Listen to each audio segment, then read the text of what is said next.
शनिवार बीजेडी पक्षरु विधानसभा षष्ठ पर्याय प्रार्थी तालिका घोषणा करा जायछि।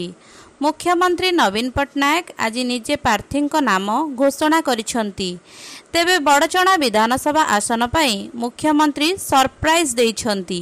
एही आसनरु निकटरे बीजेडी रे सामिल होइथिबा ओलीवुड अभिनेत्री वर्षा प्रियदर्शनी को बीजेडी टिकेट देछि। एही आसन रे वरिष्ठ नेता अमर प्रसाद शतपथी टिकेट पाई आशायी थिले। तेबे तांको टिकेट काटी बीजेडी अभिनेत्री वर्षा प्रियदर्शनी को प्रार्थी करिछि।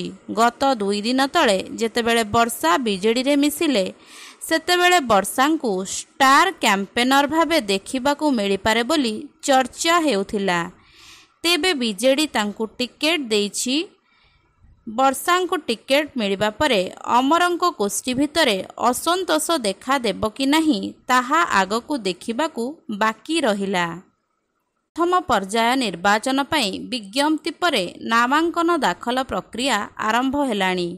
किंतु एबे भी अनेक आसन रे 3 प्रमुख राजनैतिक दल प्रार्थी घोषणा करि नाहांती।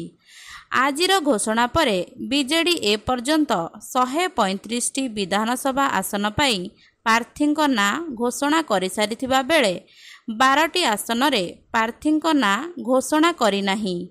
सेहीपरि बीजेपी 131 आसन पाई प्रार्थी देइथिबा बेले बाकी अछि आहु 16टी आसन।